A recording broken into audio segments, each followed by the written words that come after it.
Obrigado, não. Obrigado ao coral maravilhoso que nos recebeu e preparou esse ambiente. Obrigado a todos vocês que, apesar do dia chuvoso e frio que pode trazer gripe, estão aqui presentes. E obrigado ao Grupo Noel como um todo, que nos propicia esses momentos. Eu peço, antes de começar, que vocês acreditem no máximo metade do que a Nádia falou. Metade, e abaixa a expectativa. Senão vira um problema aqui para mim. A gente convida os amigos para apresentarem a gente, eles exageram, e é problema. O tema escolhido hoje foi Reforma Íntima, processo contínuo para a construção da felicidade. Então, eu queria começar ao contrário da frase, falar um pouco de felicidade. Vamos definir o que é felicidade. Se a reforma íntima é um processo para construir a felicidade, vamos primeiro tentar entender como podemos perceber felicidade. Até porque hoje a gente vive uma pressão constante pela felicidade, né? Seja pelas mídias sociais, seja pelo dia a dia das pessoas. Parece que nós temos uma obrigação de ser felizes o tempo todo, 24 horas por dia. As pessoas estão sempre sorrindo, estão sempre compartilhando suas fotos, rodeados de amigos, viajando, só cenas lindas, né? Ninguém tem problema, ninguém está triste, né? Ninguém enfrenta dificuldades. Existe uma pressão pela felicidade e pelo que se convencionou chamar de sucesso, né? O sucesso, que é o sucesso profissional, de ter um excelente salário, de estar numa excelente empresa, de ter um excelente carro, enfim. E isso é uma pressão, né? E como nós conseguimos lidar com essa pressão externa, né? Então, existem, didaticamente, a gente pode dividir, então, a felicidade em dois tipos de felicidade, dois grandes tipos. A felicidade passageira, ou efêmera, como se dizia no passado, que é aquela felicidade que ela é muito necessário um fator externo a nós para que ela ocorra. Então, realmente, são esses momentos. Então, uma viagem num lugar prazeroso, comer fora com os amigos, e aí não tem que lavar a louça, é uma felicidade. É uma felicidade. Não é? São momentos assim, estar com uma pessoa que você gosta, estar ao lado dela, né? Praticar um hobby, são momentos em que nos fazem felizes, né? Mas são felicidades, são momentos de felicidade que tem começo, meio e fim. E passa. Você saiu para almoçar fora, rodeado de amigos, teve aquele momento, às vezes, de intensa felicidade, são felicidades normalmente intensas. Mas passou um tempo, acabou, fica só a memória. Mas a sensação de felicidade em si, ela foi passageira. Ok? É ruim isso? Claro que não, né? Nós precisamos desses momentos. Nós precisamos buscar esses momentos de felicidade. A questão é o equilíbrio, né? É o como. Então não é abrir mão de situações que nós temos que realizar que não são tão prazerosos só para viver momentos de felicidade passageira, felicidade fugaz. Agora, existe a felicidade construída. E construída por quem? Por nós mesmos, né? Então, é uma felicidade íntima. É uma felicidade que independe muito menos de fatores externos. Independe menos de fatores externos. É claro que é influenciado, né? Nós somos seres humanos, nós somos influenciados, inclusive, por essas pressões, como é que eu comentei, de sermos felizes 24 horas por dia. Mas essa felicidade construída é algo que efetivamente é nosso. Fui eu que construí no decorrer das minhas vidas, né? Então, encarnação por encarnação, dia a dia aqui, eu vou construindo esse meu modelo de felicidade. E quanto mais seguro eu vou ficando com a minha felicidade, mais ela se fortalece. Certo? E ninguém tira isso de mim. A felicidade passageira é mais fácil de alguém tirar de mim. Eu vou ficando sem essas oportunidades. Então, a pessoa que saía muito, por algum motivo, para de sair, tem um problema de saúde, fica acamado, ele se ressente, então, desses momentos, o que é natural. Até existe a frase que envelhecer bem é aprender a lidar com as perdas, né? Perdas de todos os tipos. Então a pessoa vai tendo que se readaptar ou não consegue se readaptar e sente falta desses momentos de felicidade. Mas a felicidade que ela construiu é dela e ninguém tira. não é? Então é dessa felicidade que eu quero falar. A reforma íntima é um processo contínuo para a construção dessa felicidade interior nossa. Essa que vai comigo até o fim da minha vida e para o mundo do lado de lá e vai retornar comigo na próxima vida e vai só sendo aperfeiçoada. Agora, então quando eu falo de uma felicidade íntima ou da minha reforma íntima, é interior, é minha. Começa, então ela tem como base, talvez, o autocuidado. O autocuidado é aquele lá, né? Eu cuido da minha vida e você cuida da sua. Né? Então, um não dá palpite na reforma íntima do outro. Concordam? É fácil apontar o dedo e falar, você deveria fazer assim. Funciona. Quantos fumantes já ouviram? Você tem que parar de fumar. Resolve? Não. Ele vai continuar fumando aí, ou ele fuma escondido, ou ele fica com raiva de você. Muda alguma coisa, mas vai continuar fumando. Não é assim que se muda as coisas, por diversos fatores que aí a gente vai conversar um pouco aqui. Porque, inclusive, o que funcionou bem para mim, não necessariamente funciona bem para as outras pessoas. É algo muito individual, porque é íntimo. Né? O indivíduo, né, não é divisível, eu sou único no universo. O André é único no universo, graças a Deus. Imaginem só. Né?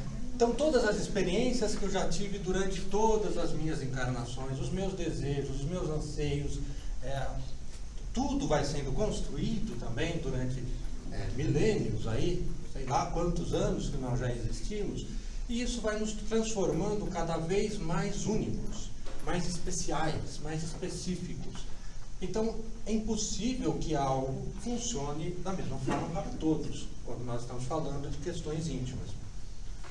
Agora, a gente imagina, então, falando de reforma íntima, a primeira coisa que vem, a mais fácil que nos vem com a palavra reforma, é a reforma de um imóvel. Não sei se todos ou quase todos já devem ter passado por situações de reforminhas pequenas até grandes reformas de um imóvel. São momentos de grande felicidade, né? Então, você começa com um grande sonho, normalmente, um sonho, e termina com uma grande felicidade. Eu não vou falar do meio do caminho que pode acontecer numa reforma, mas é mais ou menos esse o resumo.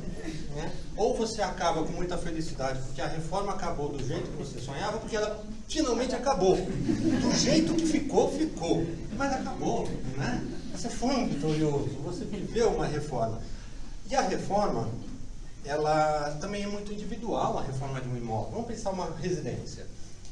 Eu reformo a minha casa pensando nos meus gostos, né, nas minhas necessidades. Então, o modelo da família que eu tenho, para que uso que eu vou dar. Então, o projeto da minha casa é diferente do projeto da casa das outras pessoas. O meu gosto é muito pessoal. Alguém pode olhar e falar, as coisas brega, que feio, isso aqui é antiquado e tal, mas eu gosto. Então, como nós podemos julgar a casa do outro, não é? É a mesma coisa. Como eu posso julgar a reforma íntima de outra pessoa? Eu não conheço. Eu não sei o que se passa dentro dessa pessoa. Então é muito individual. Agora, existe uma grande diferença entre uma reforma de um imóvel e a nossa reforma íntima, é que nosso íntimo sempre se reflete no nosso exterior.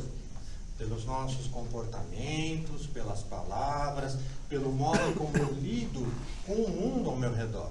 Sejam pessoas, seja o meio ambiente, sejam os objetos. Então, o meu íntimo sempre se reflete no exterior. Então, é muito mais importante essa minha reforma interior, porque também eu tenho um reflexo na minha reforma exterior. Então, nós podemos, inclusive, nos motivar por isso. Porque nós podemos tratar ainda melhor ou beneficiar ainda mais as pessoas que nós amamos e que nos rodeiam. Então, se eu não me sinto tão motivado a olhar para dentro de mim por mim mesmo, talvez eu possa me motivar por causa das pessoas que estão comigo, que às vezes eu causo dor, mesmo sem querer.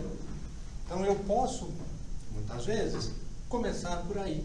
O que eu preciso fazer para não magoar tanto as pessoas? Isso é uma motivação. Ou a gente pode fazer por nós mesmos. Isso é egoísmo? Claro que não. Se nós não cuidarmos de nós mesmos, quem cuidará? Né? O amar ao próximo como a ti mesmo. Então a gente tem que lembrar muito disso. Né? Quando a gente às vezes fala de caridade, desapego, não é se esquecer de si mesmo. Né? Eu preciso amar ao próximo como eu amo a mim mesmo. Então eu preciso ser caridoso com o próximo como eu sou caridoso comigo.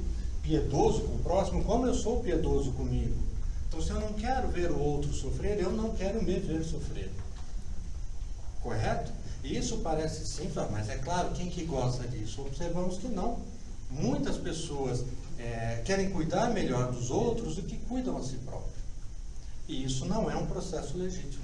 Isso, inclusive, é contra a natureza. Não é? As leis da natureza ou os instintos, eles tendem a proteger as espécies e a proteger o indivíduo. Não é? E quando nós abrimos mão de nós mesmos, nós estamos abrindo mão das leis naturais.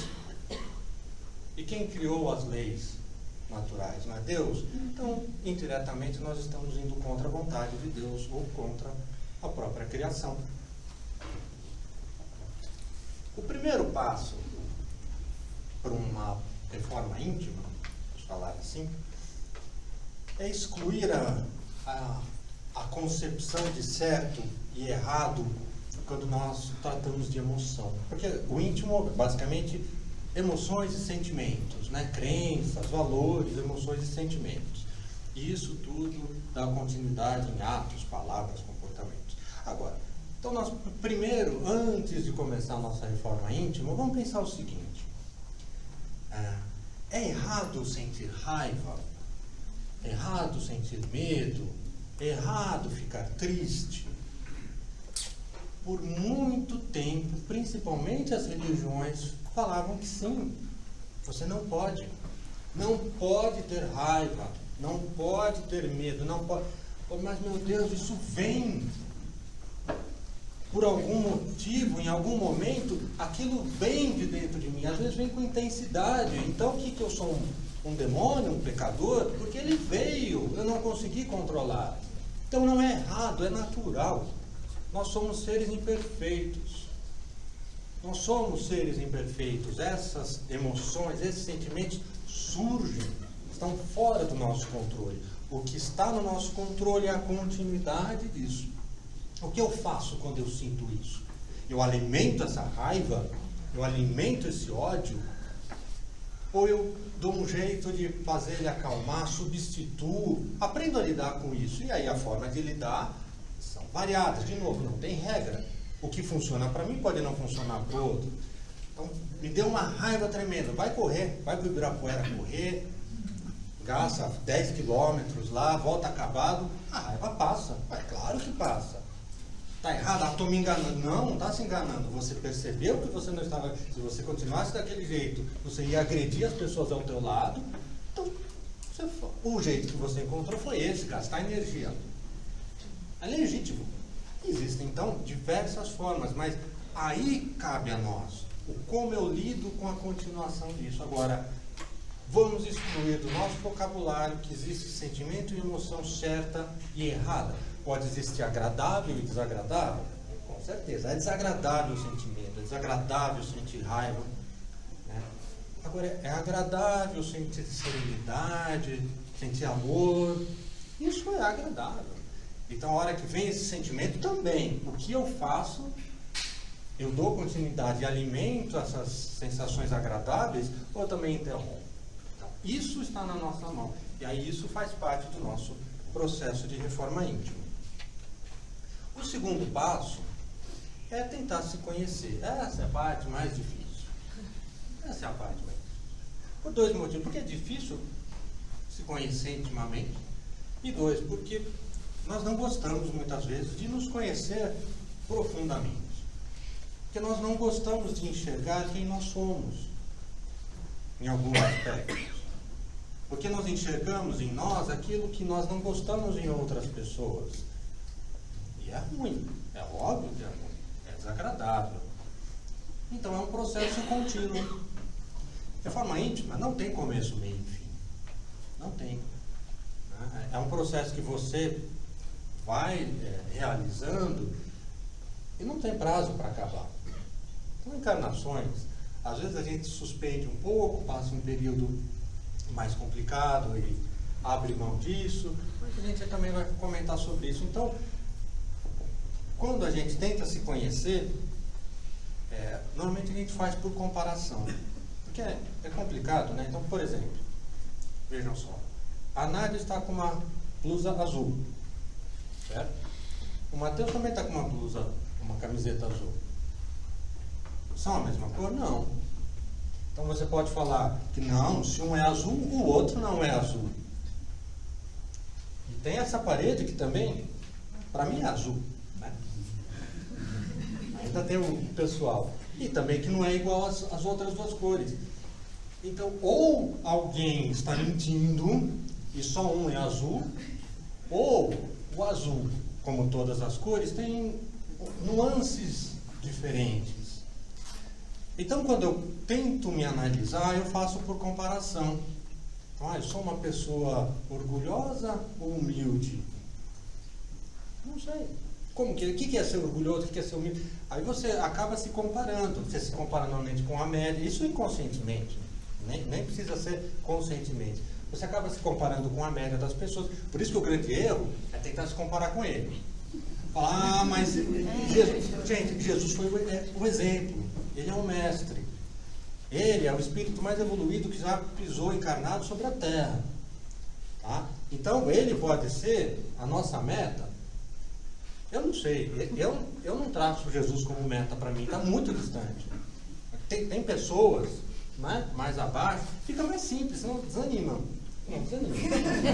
Mas quem trabalha com meta aqui na empresa sabe que se você joga a meta também lá em cima, a equipe fala, então fui, impossível, isso eu não atingo. Então, Jesus eu não vou atingir assim, né? Mas ok. Agora, não dá para se comparar nesse sentido com ele. Então, a comparação é nesse sentido. Então, o que é humildade para uma pessoa, para outro não é. Pode ser orgulho. Porque depende muito, assim como a cor. O que é azul, mas existe uma grande variação de cores ali e não deixa de ser azul. Então, de novo, é mais algo pessoal. Então, não dá para alguém falar para você que você é orgulhoso, que você é assim. Às vezes você não se julga assim, porque para você, no teu momento, naquele estágio, naquela situação, não é assim que você se enxerga. E esse trabalho, por isso que tem que ser contínuo. Por quê? Você sabe que a gente avalia, né, a reforma íntima observando o nosso passado. Então, hoje, eu sou diferente do que eu era há 10, 20, 30 anos. Eu mudei meus comportamentos, eu mudei algumas ideias, eu mudei a forma de encarar muitas situações. E isso nos faz ter certeza que nós estamos vivos. Vivos no sentido de que estamos vivendo e não passando pela vida. Aquela pessoa que fala, há 20 anos eu sou assim e não mudo. Puxa, está desperdiçou 2 décadas. Passou pela vida. Gente, a gente tem que mudar. Né? A base pode ser a mesma, mas as nossas ideias, as nossas percepções, as nossas reações têm que mudar.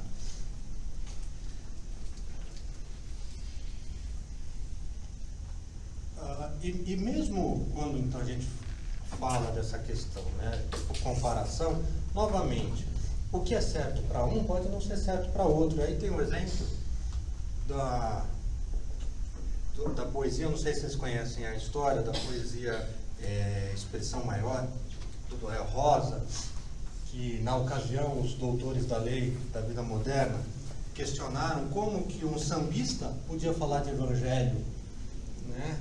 Como assim, né? O samba não é coisa elevada. E ele respondeu por uma poesia, e eu vou ler só um trechinho para vocês. Aqui, ó, não é a melodia que incentiva a maldade ou a corrupção, em samba ou sinfonia mostra o cantador a sua evolução. Não tem a forma correta. Para ele é o samba.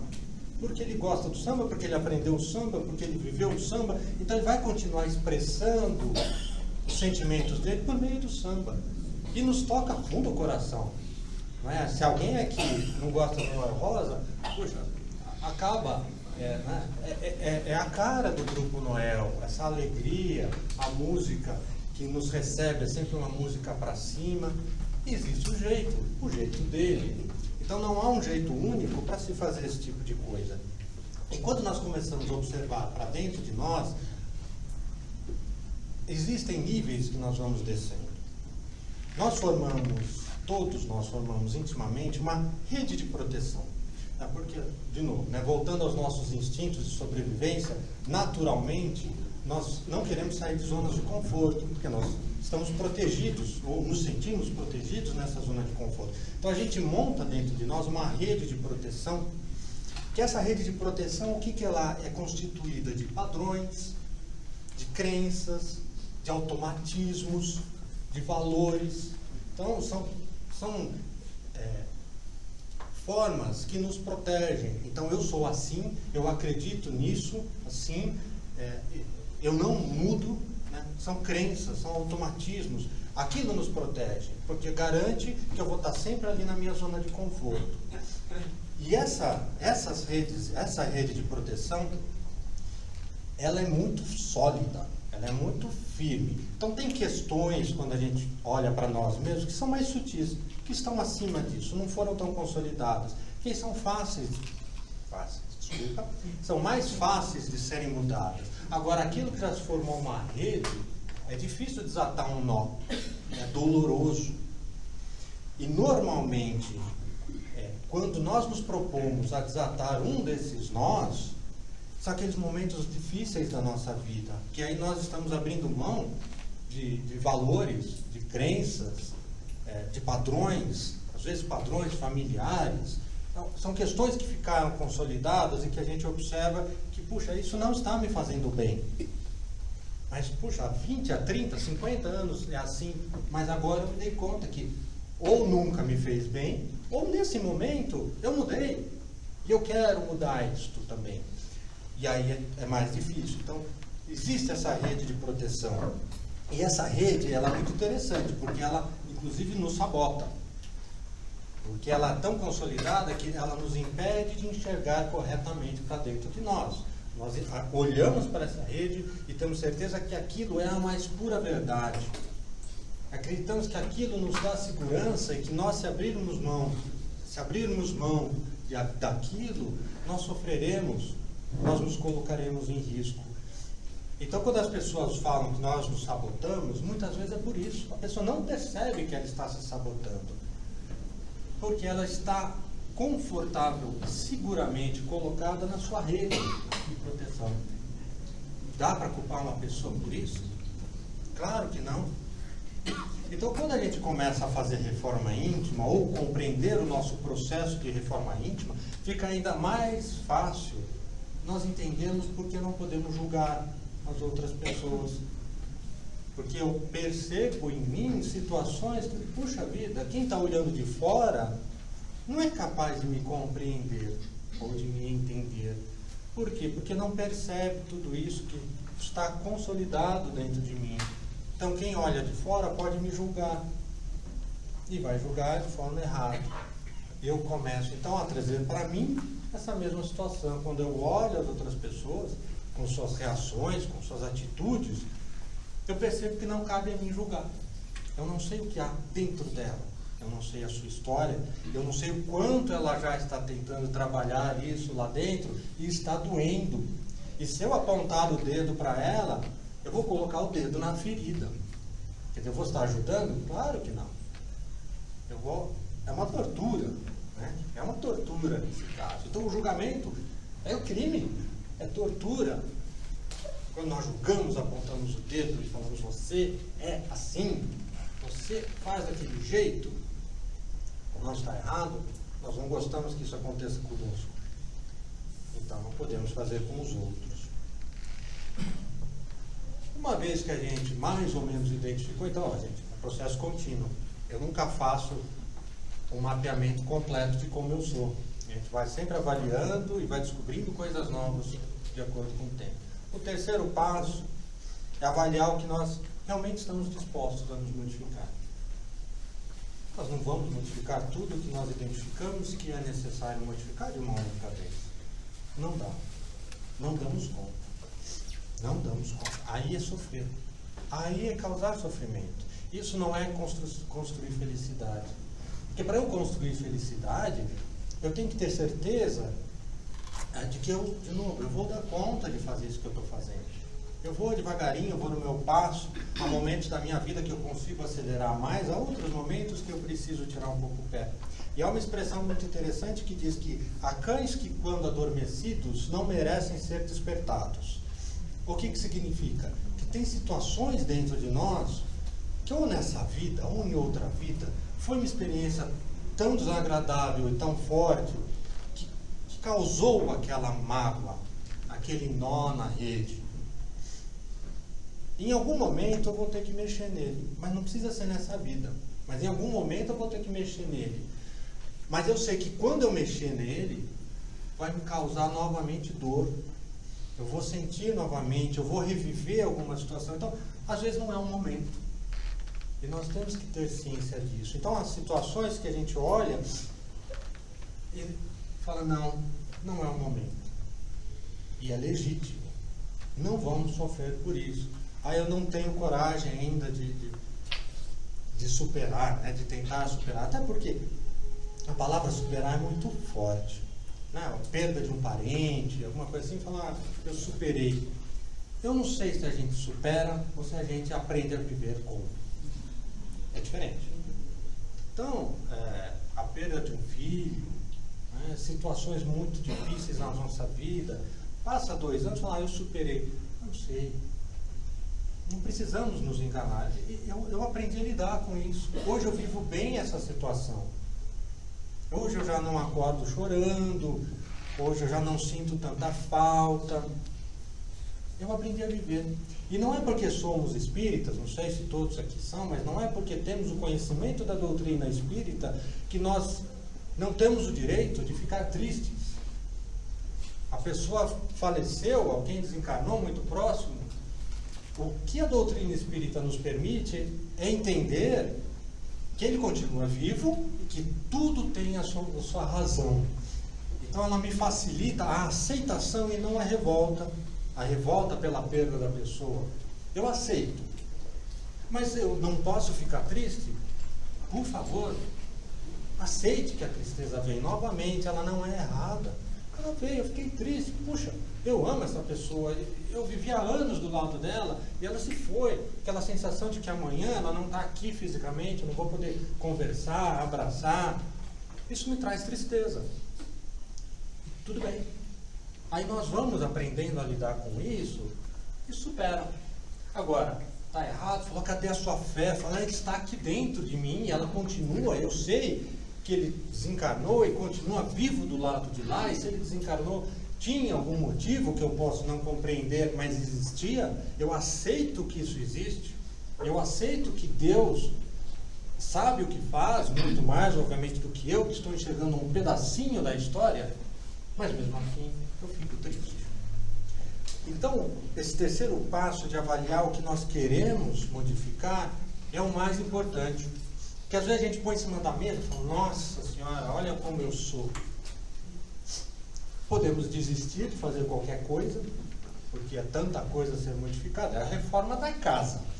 Então a gente faz o estudo, nossa, quero trocar tudo. Aí você chama o pedreiro, chama o empreiteiro, ele te faz um orçamento e fala quanto tempo você vai gastar, e aí você imagina mais outras coisas que vão acontecer no meio do caminho. Você joga 50% a mais no orçamento dele, 50% a mais no tempo que ele vai gastar, ou 100% a mais no tempo. E aí você calcula. Aí você olha e fala, bom, não cabe nem no meu bolso, nem na minha condição de esperar tanto tempo sem a casa. Então o que eu vou fazer? Você chama o pedreiro e fala, ó, eu tenho tanto e tanto tempo. O que dá para fazer nesse tempo? Nessas condições. É o nosso processo de reforma íntima. Então eu posso até fazer meu planejamento, imaginar como eu vou ficar lindão por dentro, mas não vou dar conta. Não consigo carregar tudo isso. Então, vamos ser realistas. Vou começar só pelo banheiro, que está mais complicado. Depois a gente vai na casa. Tá. A hora que a gente acaba todos os cômodos, começa de novo. né? Porque ó, já ficou antiquado, entupiu de novo. Então, esse é o nosso processo de reforma íntima. Essa decisão de saber o que estamos dispostos a fazer é o cerne da nossa questão. E aí, de novo, né, o processo de reforma íntima não é exatamente fácil, né? Agora, ele não precisa ser sofrido, ok? As mudanças normalmente ocorrem em ciclos na nossa vida, inclusive. Então, existem momentos que nós estamos mais ou menos num patamar que parece que está num patamar bem plano, né? É que a evolução, né, ou a nossa melhoria é tão suave que nós nem notamos tanta diferença. Esses momentos são os mais fáceis da nossa vida, né? E há os degraus, que aí dão aquele salto, mas que no momento do salto são mais difíceis. Normalmente esses degraus são, sim, estimulados por uma situação externa, né? Uma dificuldade que a gente passa na vida, todos os tipos de dificuldade, muito séria. Essas situações são os verdadeiros estímulos dos nossos saltos de mudança, porque ali eu vou perceber muito mais nitidamente como eu reajo. E às vezes você acha, não, eu sou uma pessoa serena, sou tranquila, está tudo bem, olha, lá fora.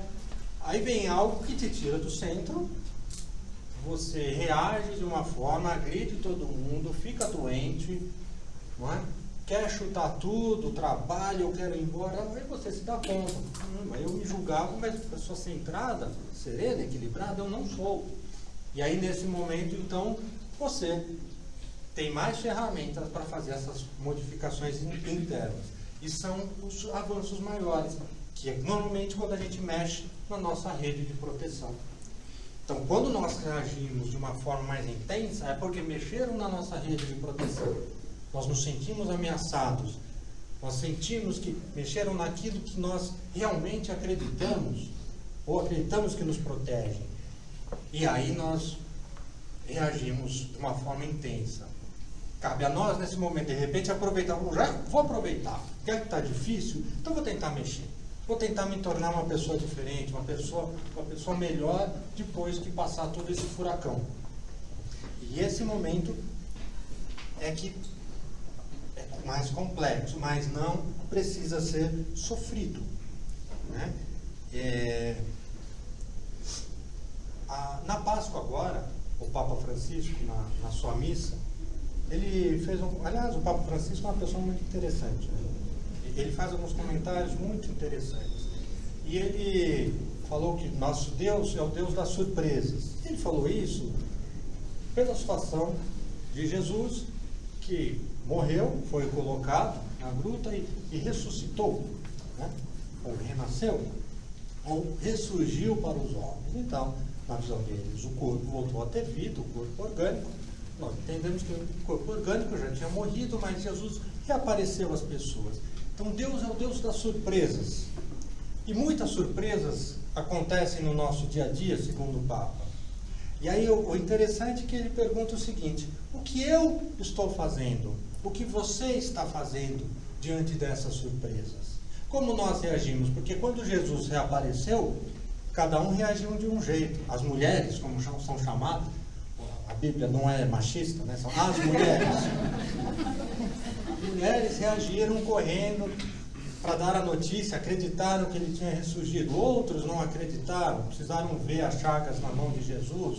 Quer dizer, cada um reagiu de uma forma, cada um fez algo diante das surpresas que Deus ofereceu ali. E o Papa pergunta isso: o que nós estamos fazendo diante dessas surpresas? Então, quando nós falamos de reforma íntima, ou de construção da nossa felicidade, é muito simples a gente olhar o mundo ao redor, de novo, a pressão pela felicidade, a violência que nós temos dentro do nosso país, fora do nosso país, nós olharmos para tudo isso, ou ficarmos ou de braços cruzados, ou simplesmente criticarmos. Certo? Eu não consigo acabar com uma guerra. Eu, André, não tenho capacidade de interromper uma guerra. Menos eu posso olhar essa surpresa que o mundo nos oferece e avaliar como isso pode me transformar. Ou avaliar, falar, puxa, se eu tivesse o poder dessas pessoas, será que eu não estaria fazendo algo similar? Trago para mim. Esse é o nosso papel. A única pessoa que nós podemos modificar somos nós mesmos. Então, ao invés de criticar e de lamentar e de fazer com que as vibrações do nosso planeta fiquem cada vez mais baixas, porque é isso que nós fazemos quando ficamos lamentando, falando que isso é um horror, que, meu Deus do céu, esse homem, ele é das trevas, ele não sei o quê. Eu vou construindo um ambiente espiritual cada vez mais denso, que vai só alimentando esse tipo de situação no mundo. E no meu mundo, no meu pequeno mundo ao meu redor. Então, pelo menos esse meu pequeno mundo, eu posso tentar transformar, fazendo essa autoavaliação e modificando então o meu pensamento, ou vigiando o meu pensamento. De novo, o pensamento às vezes surge, né? Às vezes vem um pensamento e diz, opa, esse pensamento não é bom, vamos mudar de sintonia. Mas ele surgiu, não é errado surgir o pensamento, nós somos imperfeitos. A partir do momento que você vai treinando para não pensar daquela forma, nós notamos que esses pensamentos que nós julgamos inadequados, eles vão diminuindo com o tempo. Então, isso eu consigo transformar. A hora que eu olho o que o mundo me oferece, como eu posso devolver? O que eu posso devolver a esse meu mundo? Mas você é sozinho. O que você vai fazer? Está ao meu alcance. E o meu alcance é primeiro cuidar de mim, é o autocuidado. Né? Eu vou cuidar da minha vida, eu vou cuidar do que é meu, do que legitimamente é meu. E se isso tocar o coração de outras pessoas, ótimo. Se não tocar, aí sim a gente se espelha então em Jesus. Ele veio trazer a mensagem dele. Ele fez o que ele achava que era certo. Ele exemplificou, ele não falou só. Ele tinha certeza que esse evangelho chegaria até hoje? Não tem como ter certeza, porque aí estaria nas nossas mãos. Ele deixou nas nossas mãos, mas ele fez a parte dele. E vejam que nem ele queria sofrer. Né? Então, aquela ideia antiga que existia, até também muitas religiões pregavam, que tem que ser difícil, que a gente tem que sofrer, tem que abrir mão disso, abrir mão daquilo. E Jesus também não queria.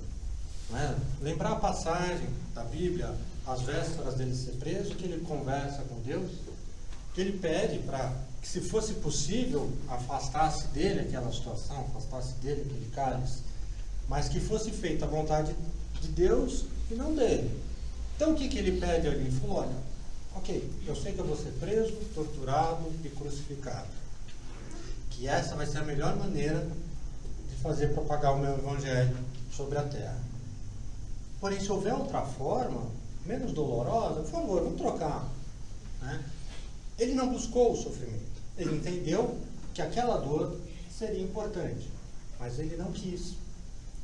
Entende a diferença? Então, uma coisa é a aceitação. Ele teve aceitação. Ele aceitou que aquilo era uma necessidade, aquele era o momento que ele ia passar. Então, há situações que nós temos que aceitar. Está desagradável, está doloroso, está ruim, eu não queria isso, eu estou muito triste, eu estou infeliz, mas eu aceito que eu estou passando nesse momento. Outra coisa é eu buscar espontaneamente esse sofrimento, achando que quanto mais doloroso, melhor. Não é nada a ver. Não é a dor, a intensidade da dor que me eleva a evolução, a modificação. Nós podemos crescer sem ser pela dor. É que nós somos teimosos. Nós somos teimosos. A gente pode aprender com o erro do outro. Não pode? Olhar e falar, nossa, seria assim, eu não quero ser assim. Então deixa eu me modificar para não ficar igual a essa pessoa. Mas, isso, né? Nunca vou ser assim. A gente dá aquela de ombro e passa. Aí quando chega em nós, que dói, aí a gente se esforça para modificar. Então não precisa ser pela dor. A intensidade da dor não tem relação nenhuma com o quanto nós vamos nos modificar. Até porque, em muitas situações, nós passamos esses momentos difíceis e não aproveitamos. Nós reclamamos, colocamos a culpa no outro, colocamos a culpa em Deus, colocamos a culpa no mundo, que o mundo é ingrato com a gente, e não aprendemos nada. O que acontece? Desperdiçamos esse momento. Já que estamos passando por isso, já que estamos passando por esse momento, vamos tentar extrair o máximo possível desse momento. De aprendizado, de modificação, de compreensão do mundo. E qual a nossa idade, né? Em que momento eu posso começar a minha reforma íntima? É uma pergunta interessante. Aí depende, óbvio, de momentos e de técnicas, mas teve um Natal lá em casa, os meninos ainda eram pequenos, deviam ter 6 ou 9 anos mais ou menos. O que nós fizemos? Estimulamos os dois que todo dia, no final do dia, avaliasse se ele tinha dado um presente para Jesus. O que seria esse presente? Se ele fez alguma coisa caridosa, se ele foi um bom menino, se ele fez a parte dele dentro de casa, enfim, algo que Jesus gostaria de ter recebido dele naquele dia. Cada um faria isso individualmente, no momento que quisesse, em silêncio, sem direito a palpite de ninguém, sem direito a avaliações posteriores. E se achasse que tinha dado um presente para Jesus, ele pegava, tinha uns presentinhos de papel, ele pegava o presentinho dele e punha no pé da árvore. Faria isso todos os dias, até o Natal. Porque aí, chegado o Natal, e era os dois juntos, não era para separar, esse lote aqui é meu, esse aqui é seu, eu tenho mais que você. Era tudo junto, para ninguém saber de quem tinham sido aqueles presentes. E ao chegar o Natal, a gente veria, nossa, quantos presentes Jesus recebeu nesses dias. Isso não é um estímulo à reforma íntima? Você todo dia parar e repensar o que eu fiz no meu dia? Eu fiz coisas boas e dentro da minha compreensão de mundo, compreensão de uma criança de 6 anos, dá para pensar em questões profundas, filosóficas? Não. O que para ele parecia ali que ele tinha dado um presente para Jesus é a avaliação dele. É aquilo que a gente falou no começo. Não dá para eu avaliar os outros. Ele se avaliava, ele ia lá e punha ou não. E ninguém avaliar por ele e falar, você tem certeza que você está hoje? É mesmo, vamos lembrar o que aconteceu hoje. Não tinha esse direito. Achava que tinha, punha. Achava que não punha. E não podia tirar. Presente dado é presente dado. Falou, nossa, hoje foi tão bom que eu vou tirar. Não, você já deu, já foi feito. Aquilo foi construído por você. Porque nós somos crianças, né, espirituais, e cada um num estágio de evolução. Então, guardada a devida proporção, é assim que nós podemos agir. Dentro da nossa simplicidade, então, quando a gente se compara com Jesus, ele já é um adulto, descolado, nós somos crianças na evolução. Então, dentro da minha percepção de mundo, o que eu estou fazendo de bom? O que eu estou deixando de fazer de bom? O que eu estou prejudicando as outras pessoas? Que presentes eu estou deixando? Porque deixamos presentes todos os dias ao mundo. Né? Ou armadilhas, ou espinhos, mas nós deixamos um legado diariamente. E o grande exercício da reforma íntima, que é a construção da felicidade, é isso. Quais os legados que nós vamos conseguindo deixar durante a nossa vida? O quanto eu consigo me modificar? E aí existem técnicas, né, de reforma íntima, de vocês se avaliando periodicamente. Por exemplo, o Natal é tradicionalmente uma época boa, no final do ano. Então, já vamos comemorar o Natal.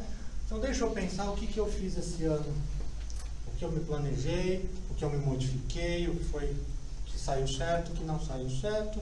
E para o ano que vem, o que eu espero? O que eu espero que o André seja no Natal de 2019. Né?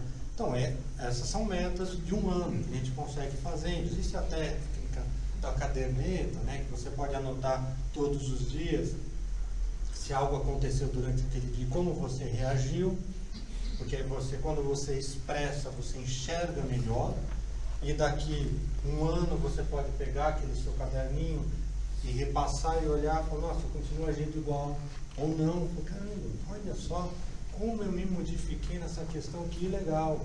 Isso nos dá estímulo, nos mostra que nós somos capazes. E uma questão que eu queria só trazer aqui é que a reforma íntima, essa modificação, ela não é só íntima do ser humano individual, mas ela é válida para as organizações. Que organizações? A família, as empresas, as ONGs, o poder público, as nações. É preciso olhar para dentro das nossas organizações periodicamente e avaliar aquilo que nós deveríamos modificar, O que nós estamos fazendo hoje que causa dor nas outras pessoas, que causa desequilíbrio, que poderia trazer algo melhor. E o quanto nós queremos modificar isso, porque igualmente, né, nas organizações tem coisa que a gente sabe que não está bem, mas não estamos dispostos a modificar. Então, cabe reforma íntima em grupo, mas desde que não seja a nossa reforma íntima é nossa. A do grupo é daquele grupo, é da família, é da empresa, é da nação. Exemplos muito nítidos em nações acontecem em pós-guerra. A gente teve, acho que Japão e Alemanha foram os mais conhecidos depois da Segunda Guerra, países absolutamente destruídos. Destruídos todas as formas, né? Destruído fisicamente por bombardeios, a população, principalmente a população masculina adulta, dizimada, destruída moralmente. Imaginem o que é ser invadido, perder uma guerra quando você tinha um orgulho, você era o melhor povo do mundo e você é derrotado, então você está destruído moralmente. E eles se reergueram. Como que eles se reergueram? Eles fizeram o seu trabalho interior, eles avaliaram no que eles eram bons e fizeram um pacto. Então, nós vamos nos reconstruir e vamos fazer assim. Nós somos bons nisso, nós precisamos aperfeiçoar aquilo, nós vamos construir dessa forma. E hoje eles são duas potências novamente. Hoje há muito tempo, eles se reconstruíram. Isso cabe, então, aos países e cabe a nós. Quando nós nos sentimos derrotados, destruídos,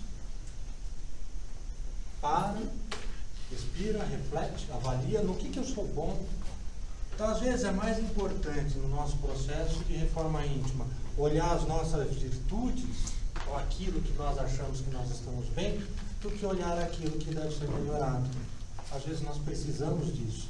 Quando nós estamos lá embaixo, e falamos, não, peraí, no que eu posso me apegar, que eu sei que vai dar certo, eu sei que funciona, eu acredito nisso. E aí nós nos erguemos. Porque se a gente também ficar só focando naquilo que tem para ser melhorado, nós não temos fôlego. Eu não tenho fôlego. É muito difícil. Faz parte da nossa compreensão do que realmente nós estamos dispostos a melhorar. Do que realmente vale a pena. Tem que valer a pena. Tem que valer a pena. Ao final do dia, a gente tem que, a hora que deita, fala, nossa, foi difícil. Ou está sendo difícil, mas está valendo a pena. Está valendo a pena. Eu vou dar risada disso um dia. Né? Aquelas situações dramáticas que a gente vive, na hora que está passando, o mundo acabou. Daqui a um ano você ri daquilo. Não ri de deboche, óbvio, porque você que viveu, mas nossa, o que nós superamos juntos, o que nós passamos, lembra? Achava que tinha acabado. E não, estamos aqui. Então tem que valer a pena. Se não valer a pena, não construiu felicidade. É fácil avaliar isso? Claro que não. Se alguém veio aqui hoje esperando uma receita, me desculpe. Eu não tenho receitas. Aliás, se alguém veio aqui pensando isso, porque eu nunca me ouviu falar, porque eu sou contra a receita. Eu não acredito nela. Cada um constrói a sua. Cada um constrói a sua e dá o seu tempero, e dá o seu jeitinho, e apresenta no prato diferente do outro, porque é seu. Quando você coloca o seu tempero na comida, aquilo é autêntico. E é o que a gente faz com a nossa vida. Então, cada um coloca o seu temperinho, cada um ajeita diferente no prato, usa ingredientes diferentes, porque é aquilo que gosta, aquilo que tem à mão, aquilo que sabe fazer e aquilo que quer entregar para a sociedade. Quando a gente trabalha o nosso íntimo, no final das contas, a gente vai avaliar o que nós queremos entregar para a sociedade, para os nossos filhos, para o mundo que fica. Esse é o nosso legado, é o nosso tempero no mundo. Esse foi o recado que eu preparei para trazer hoje. Não sei qual era a expectativa de vocês, mas eu espero ter, de alguma forma, contribuído para cada um. Para uns talvez mais, para outros talvez menos. Com certeza quem se prepara para fazer essas apresentações é quem mais acaba aproveitando. que a gente revê muitas coisas, a gente repensa muito. E acabamos 5 para o meio-dia. Horário ótimo para gente. 5 para bom cheiro. O pessoal já desesperou, falou, me atrasei. 11. Horário ótimo, todo mundo ainda sai daqui muito feliz. Espero que mais leve, porque o ambiente nos propicia, o coral nos propicia. E que tenhamos então todos um excelente resto de domingo, porque tem muito domingo pela frente. Um excelente domingo, uma excelente semana e muita paz em vossos corações.